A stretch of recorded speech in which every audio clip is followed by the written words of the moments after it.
Well, Cheryl took Ryan to the Kingsport Home Depot to pick up some supplies that he needs for his trailer that he couldn't get in Greenville. But I have been working underneath the trailer here. We have the hole. If you remember a few episodes back, we had trouble with the water lines in here. Finally got them fixed up, and it's been dry in here since then. But what we need to do now is get things sealed up so that we don't get critters and bugs and stuff in. This wood is going to go in two pieces. It's not structural anyway. There's no weight or anything on it, so I'll just fill in with liquid nails around the edges, get another piece in there, basically strap it up and run the liquid nails around the whole thing. And then there will be a piece of 2-inch styrofoam that goes underneath that to help insulate a little bit more. Well, we just finished digging up some carrots. Sorry I didn't get any video of the action, but we didn't actually expect to get any at all. These are the ones from seed that Oma gave us, right? Yep, they're the Denvers. There you go, Oma. Your Denver carrots actually grew in our soil. Smell good. Let's try this little. Considering they were a late planting, they've actually done well. They got a nice sweetness to them. Awesome. At least this little one does. They sound crispy too, which that sounds like the carrots I like. Yeah, Definitely crispy. Thank you, Oma. Yeah, thank you. And Ryan planted some emmer in here, also known as farro.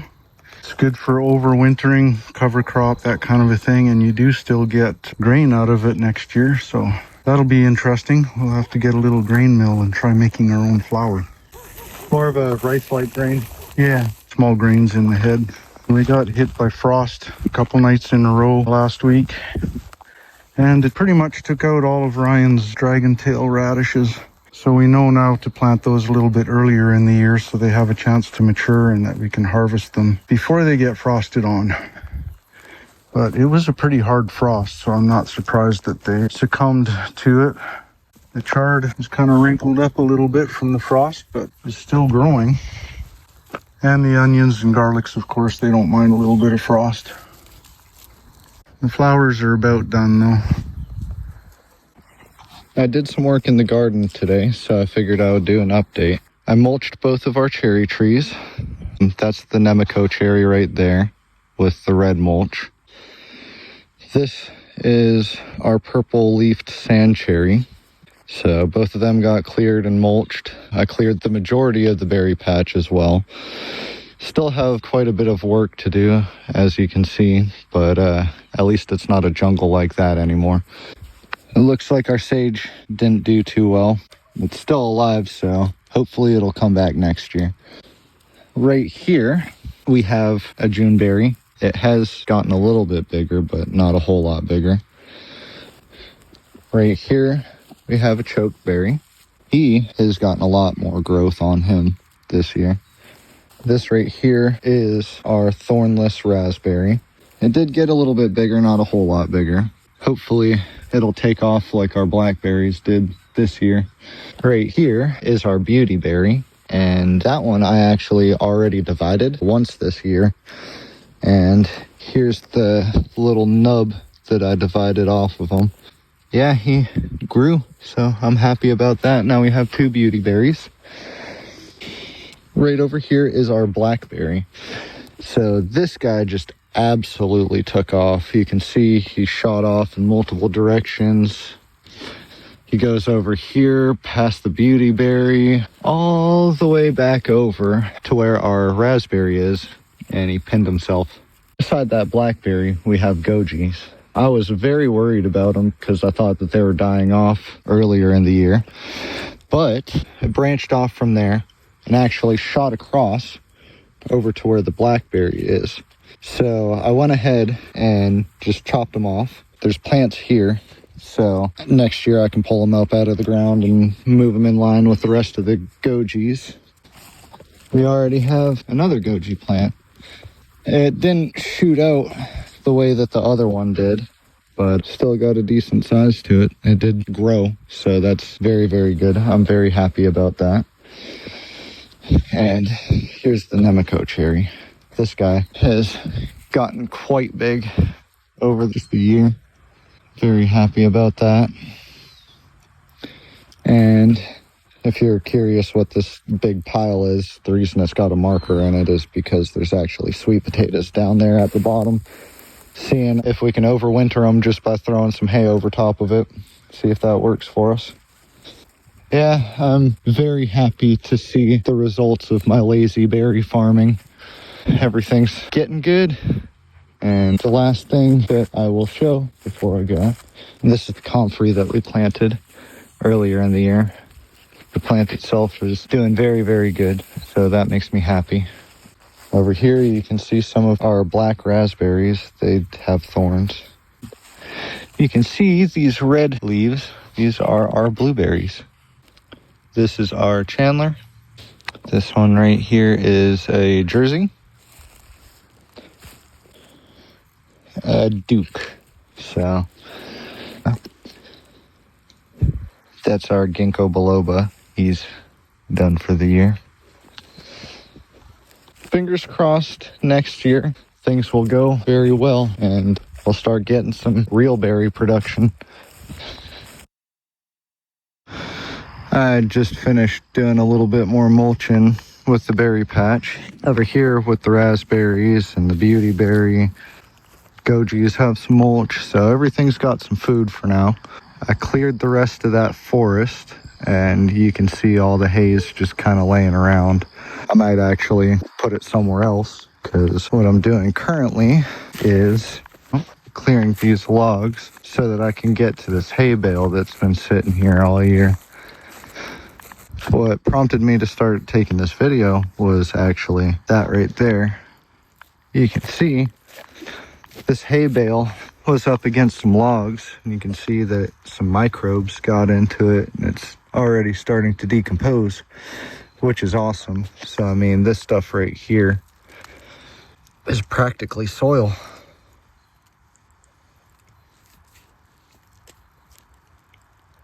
So I'll be spreading that out over top of the rest of the berries, and if I have some left, I'll put some over on the blueberries so that they have some food for the winter.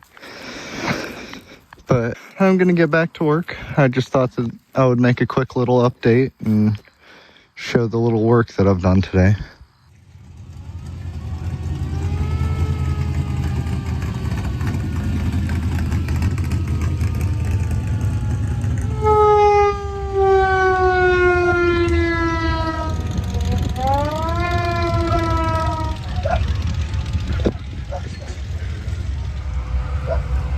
And it starts.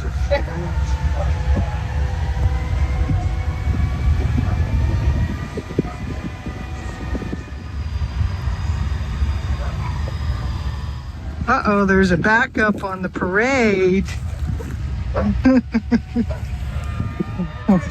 Merry Christmas!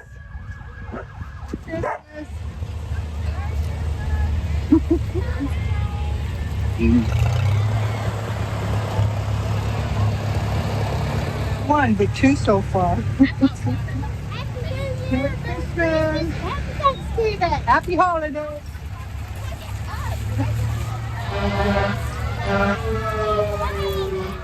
Do you like the parade, Bellaroo? Yeah.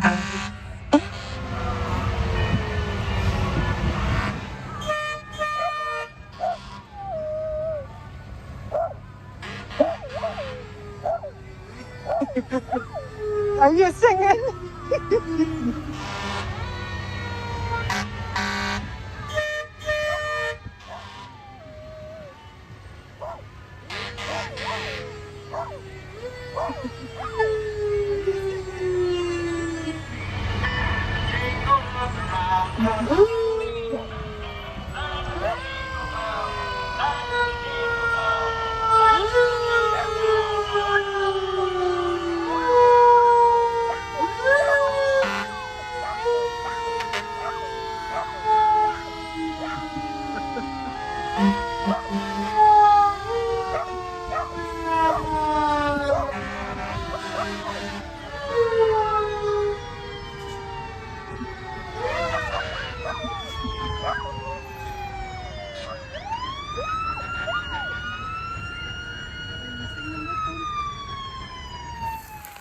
Yesterday I had finished putting hay between all the bushes. I still have a decent amount, and it's still got some mycelium in it. So that'll be great to put over in the blueberries over there. I want to get where we have bushes done first, but all this stuff that's laying in between, I will probably be covering that over, fertilizing this entire bed so that as our berries grow next year and we divide them, they'll have a nice clear patch to be put into. We can come over here. There's still some of this nice decayed material. A lot of it is more like actual hay, but there's spots all throughout it where it's definitely decayed. You can see that there's mycelium. So the entire hay bale was myceliated. Over here in the other bed, I put a bit of emmer, which is also known as farro. I believe it's black emmer that I planted, and it has started to grow. You can see I actually still have some garlic in the ground too. That's some icicle radish. The roots don't look too terribly great, but they're still alive. And over here, I just kind of threw the emmer around. I didn't really try and space it out or anything, so it's a little bit splotchy, but I mean, it's definitely growing, which is awesome. Other than that, pretty much everything else has started to die out. I did harvest a bit of our mint, and there actually is quite a bit of it just all around still. Might come back out and get the rest of it. But you can see that bush right there is the pineapple sage. So that has died off. It's said to be an annual, but we'll see if it comes back next year. If it doesn't, I'll just, dig it up. There's the other one that got chopped down that is now in our herb cabinet. Our bee balm has pretty much snuffed out for the year, but I did go around and collect some of these heads, so hopefully I can plant some of them and potentially get some more bee balm. I don't know if those are just empty husks. I tried to do the same with the pineapple sage, but I'm, again, not sure if it's an empty husk or if there's actual seed in there. But no harm in trying, no harm in experimenting. It looks like this rosemary may have finally decided to give up for the year. That oregano is actually still doing pretty good. We have some inside that's doing a lot better, but I was just kind of curious to see how long they'll survive out here in the weather. Anyways, I'm going to close up the garden. Good one. So Ryan's getting insulation put into his trailer. Coming along, a lot of little fussy bits and pieces to get put in, so it takes a little time. I'm familiar with that because I've been doing a similar thing underneath our trailer. And this is where I've been spending an inordinate amount of time. This was a mess. Absolute crazy 3D puzzle that I had to put together here. So lots of spray foam in here. All that foam board is all glued up to the floor. This has taken 8 hours total to get this all fit together. It is an enormous mess, but it'll be warmer for sure.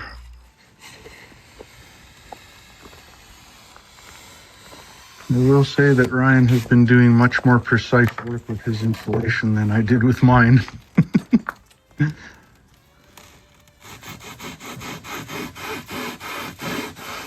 So I've got everything wired up now.